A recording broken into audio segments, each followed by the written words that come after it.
Hello बच्चों, next video में हम लोग आज देख रहे हैं chapter 9 NCERT chapter 9 strategies for national food production. ये इस चैप्टर का दूसरा वीडियो है। पार्ट 1 में हम लोगों ने देखा था कि what does this line means strategies for enhancement in food production. तो इसमें हम लोगों ने बेसिकली देखा था कि कैसे अलग अलग स्ट्रेटजीज के थ्रू पॉपुलेशन ह्यूमन पॉपुलेशन को मीट करने के लिए, देयर रिक्वायरमेंट्स को मीट करने के लिए हम लोग कैसे जो है क्या क्या स्ट्रेटजीज अपनाते हैं। तो स्ट्रेटजीज के अंदर बेसिकली जो जो एप्लीकेशन है वो एनिमल पर और प्लांट पर कैसे हम लोग कर रहे हैं। तो एनिमल पार्ट को हम लोग देखे थे पिछले वीडियो में, एनिमल हस्बेंड्री के बारे में देखे थे। और एनिमल हस्बेंड्री के अंदर ही हम लोग आपको डेयरी फार्म मैनेजमेंट के अंदर हम लोगों ने अलग अलग चीजें देखी थी। यहाँ पर हम लोग नेक्स्ट टॉपिक जो है आपको पोल्ट्री फार्म मैनेजमेंट बेसिकली देखेंगे। तो पोल्ट्री फार्म मैनेजमेंट की अगर आप बात करें तो पोल्ट्री फार्म मैनेजमेंट क्या है। पोल्ट्री वर्ड आप लोग वाकिफ है, मेरे ख्याल से सब लोग को मालूम हुआ, कुछ चिकन विकन से रिलेटेड होता है। तो सिर्फ चिकन से रिलेटेड नहीं होता है। Poultry farm management include rearing of fowls. ठीक है, फॉल्स एक जो है ये बर्ड्स को डिनोट करता है, ग्रुप ऑफ बर्ड्स को डिनोट करता है। और इंक्लूड रियरिंग ऑफ फॉल्स, और फॉल्स के अंदर बेसिकली क्या क्या आ जाएंगे, चिकन आ जाएगा आपका, डक आ जाएगा आपका, टर्की आ जाएगा आपका, ठीक है, पिजन भी आ जाएगा। बहुत जगह पिजन जो है मीट के रिक्वायरमेंट के लिए किया जाता है। ठीक है, तो poultry farm management include rearing of fowls for egg and meat. तो बेसिकली एग और मीट के जो रिक्वायरमेंट है उसको ह्यूमन पॉपुलेशन को अवेल कराने के लिए, तो रियरिंग ऑफ फॉवल्स मींस पोल्ट्री। ठीक है, तो पोल्ट्री के अंदर बेसिकली, तो जैसा कि हम लोगों ने आपको पहला वीडियो में आप लोगों ने देखा था कि इससे पहले जो है डेयरी फार्म मैनेजमेंट में बेसिकली हम लोगों ने देखा था कि वो 3 स्टेप के अंदर आपको आंसर करना है। अगर आपको 3 मार्क्स का क्वेश्चन आता है कि कैसे आपको फीडिंग करना है, कैसे आपको हीडिंग करना है और कैसे आपको ब्रीडिंग करना है। तो वैसे ही 3 रिक्वायरमेंट वहां, ये 3 पॉइंट्स आप यहां भी करेंगे और वही सारी चीजें लिखेंगे बेसिकली कि कैसे फीडिंग में आप क्या क्या फीड कराएंगे चिकन को। ठीक है, या चिकन की सिर्फ बात नहीं करेंगे, जो पोल्ट्री बर्ड्स हैं या फॉवल्स हैं उनको क्या क्या हम लोग फीड कराएंगे। हीडिंग के अंदर आपको वो कॉमन सेंस डेवलप होना चाहिए कि कैसे आपको लिखना है, वो राइटिंग स्किल्स आपको होना चाहिए। तो वहां से इस चीज को फिर से वापस लेके आएंगे कि कैसे हीडिंग में आपको क्या है कि कैसे हाइजीन मेंटेन करेंगे, कैसे आप जो है उसके जो है बेसिकली क्लीनलीनेस मेंटेन करेंगे, कैसे वेटनरी डॉक्टर को या किसी तरह का अगर डिजीज होता है तो किस तरह से आप उसको उस डिजीज को रिकवर करने का कोशिश करेंगे वेटनरी डॉक्टर से मिलके। और ब्रीडिंग में क्या है, आपको चूंकि ज्यादा मात्रा में जो है, अगर आप बात करें फॉर एग्जांपल अगर इंडियन वैरायटी की बात करें अगर आप, तो इंडियन वैरायटी बेसिकली 60 अंडे पर ईयर, मतलब 60 अंडे आपको एक साल में देती हैं। तो वैसा मेरे ख्याल से आपको नहीं चाहिए होगा, आपको उससे ज्यादा वाला ब्रीडिंग अगर अवेलेबल है मार्केट में। तो अगर आप पोल्ट्री फार्म एक के लिए अगर आप डेवलप कर रहे हैं तो कहीं ना कहीं आप उससे ज्यादा अंडे देने वाले जो आपके फाउल्स है उसको ज्यादा आप ध्यान में लेके करेंगे, इस डेयरी फार्म मैनेजमेंट उस तरीके से करेंगे।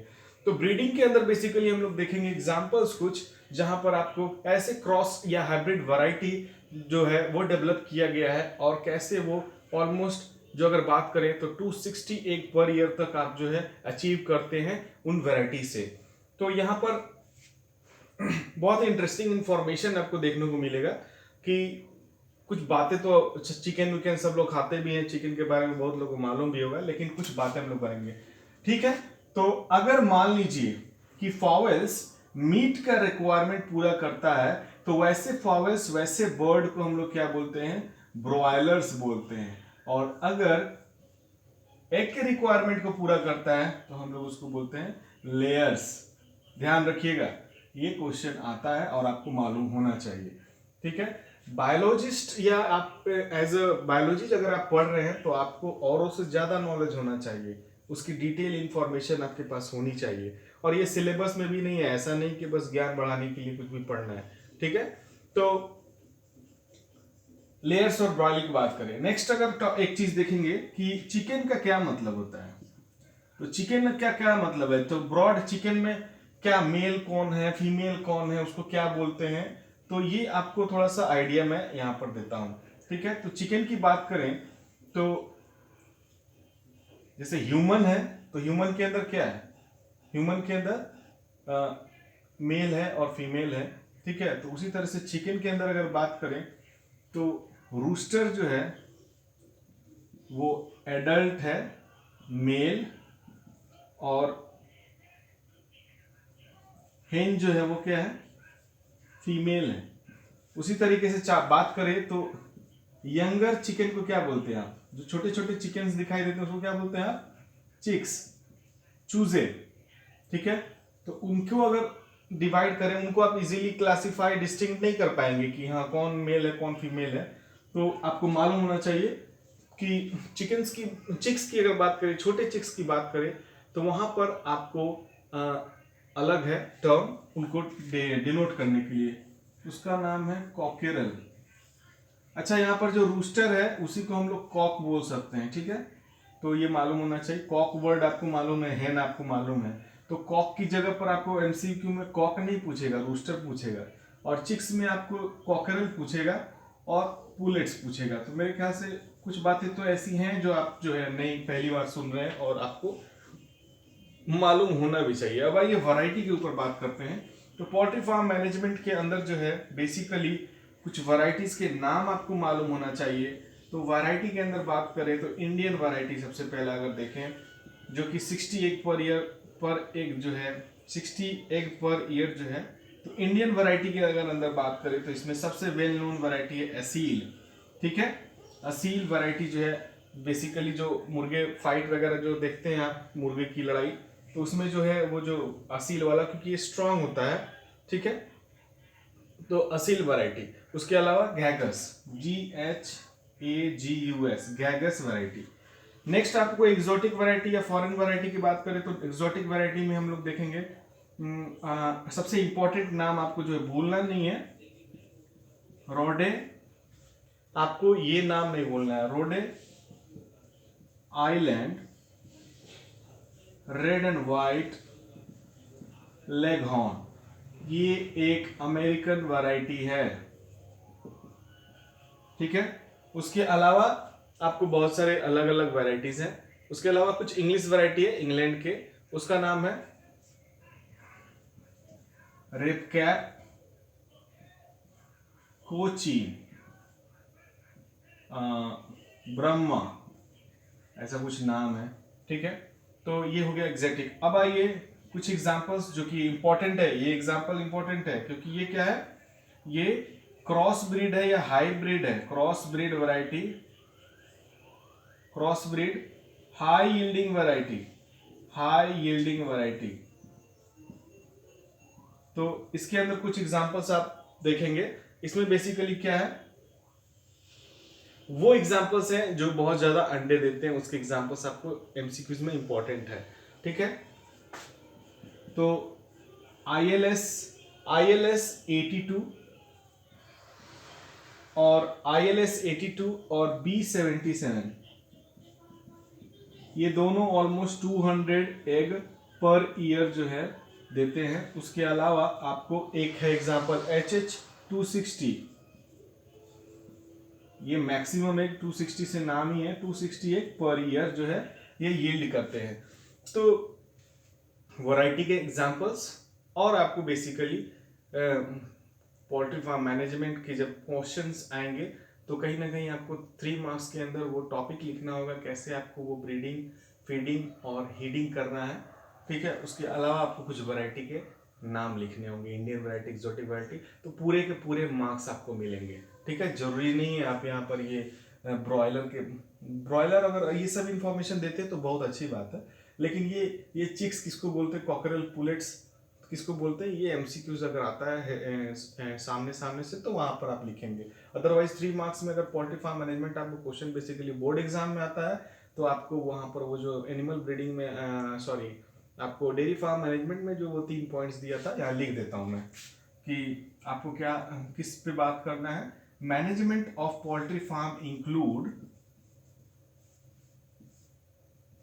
फीडिंग, वही बात लिखेंगे, feeding in scientific way so that grow they grow in a very healthy manner. वही बात है, बोलने और सॉरी लिखने का स्किल आना चाहिए अभी। फीडिंग और फिर हीडिंग। हीडिंग में बेसिकली क्या है, रख रखाव। तो कहते हैं we will keep the farm clean and maintain hygiene so that they do not catch disease easily. ठीक है, इस तरह की बातें आपको। And regular visit of veterinary doctor so that our fowls be safe and disease free. उसके अलावा breeding, तो ब्रीडिंग में आप क्या लिखेंगे, for a successful poultry farm we need high and variety, so we will keep a better egg yielding और better meat yielding variety we will choose for our farming. ठीक है, तो कुछ बातें आपको मालूम होना चाहिए। उसके अलावा कुछ एग्जांपल्स बहुत इंपॉर्टेंट है जो कि आपको आगे भी करेंगे। नेक्स्ट टॉपिक एपीकल्चर देखते हैं तेजी से। एपीकल्चर बेसिकली क्या है, तो एपीकल्चर में क्या है, rearing of, it include rearing of honey bee. ठीक है, rearing of honey bee, growing of honey bee. तो एपीकल्चर में क्या है, apiculture means rearing of honeybee for honey and bee wax। ठीक है, तो एपीकल्चर, तो नाम आएगा, scientific name of Indian honey bee which is used for apiculture is Apis indica, is Indian honey bee. ये इंपॉर्टेंट है, ठीक है, नाम नहीं बोलना है आज के बाद। तो एपिस इंडिका, तो इसमें बेसिकली अगर आप कुछ इंफॉर्मेटरी बातें, बस इतना ही है बेसिकली, लेकिन थोड़ा सा मैं अपनी तरफ से आपको कुछ बातें बताना चाहूंगा कि एक नॉर्मल जो कॉलोनी छत्ता जो देखते हैं, उस छत्ते के अंदर ऑलमोस्ट 40 से 50 हजार 40 to 50,000 आपको हनी रह सकते हैं। और इस कॉलोनी के अंदर बेसिकली कौन कौन होते हैं, तो आपको मालूम होना चाहिए कि एक क्वीन होती है, ठीक है, जो कि क्या है, फर्टाइल फीमेल है, फर्टाइल फीमेल है, और वो भी डिप्लॉयड। ये सब वर्ड मालूम होना चाहिए, ये सब वर्ड का मतलब भी आपको मालूम होना चाहिए क्या क्या लिखा हुआ है। ठीक है, नेक्स्ट होते हैं इसमें क्या, ड्रोन। ड्रोन क्या है, ड्रोन क्या है, फर्टाइल मेल जो कि हैप्लॉइड हैं। ठीक है, और तीसरा वर्कर्स जिनका काम है हनी एक्सट्रैक्ट करके ले आना।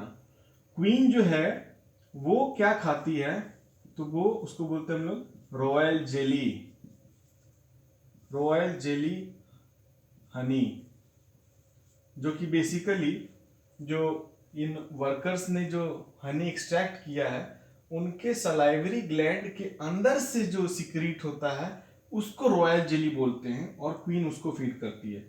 तो ये कुछ इंफॉर्मेशन है। फर्टाइल मेल हैप्लॉइड, और वर्कर्स क्या होती हैं, वर्कर्स बेसिकली क्या है, ये स्टेराइल हैं, स्टेराइल फीमेल्स हैं। ठीक है, और ये भी डिप्लॉयड हैं। ये क्वेश्चन आता है ये तीनों। तो एक हनी की बात करें तो बेसिकली हनी जो है एपिस इंडिका जो है, इनके क्रोमोसोम कितने हैं, 32 क्रोमोसोम है। तो क्वेश्चन आता है कि क्वीन के कितने क्रोमोसोम, तो ड्रोन के कितने क्रोमोसोम और वर्कर के कितने क्रोमोसोम, तो 16, 32। तो ये कुछ इंफॉर्मेशन है। नेक्स्ट टॉपिक हम लोग इसमें देखेंगे, आपको एनिमल हस्बेंड्री के अंदर बेसिकली देखेंगे नेक्स्ट टॉपिक अगले वीडियो में। इसमें हम लोग देखेंगे आपको पिसिकल्चर। पिसिकल्चर क्या होता है, वर्ड्स को देखेंगे। एक और बात इंपॉर्टेंट पॉइंट में छूट गया, पिसिकल्चर, एक्वाकल्चर, सेरीकल्चर और लैक फार्मिंग। ठीक है, पोल्ट्री फार्म मैनेजमेंट में जो है एक टर्म छूट गया मेरा, सॉरी, व्हाइट रिवॉल्यूशन। तो आपसे पूछेगा कि what does white revolution means, तो white revolution is directly concerned with high egg production. तो एग प्रोडक्शन का जो रिवॉल्यूशन, जो एक तरह से समझ लीजिए बहुत ज्यादा मात्रा में एग प्रोडक्शन करने का जो ये ब्रीडिंग मेथड या जो भी मैनेजमेंट के थ्रू जो भी किया गया उसी को हम लोग व्हाइट रिवॉल्यूशन बोलते हैं। तो व्हाइट रिवॉल्यूशन के थ्रू एग का जो है जो अवेलेबिलिटी है या नेसेसिबिलिटी है उसको जो है पूरा किया गया। तो थैंक यू आज के लिए, पढ़ते रहिए, बायोलॉजी में मजा आना चाहिए पढ़ने के लिए।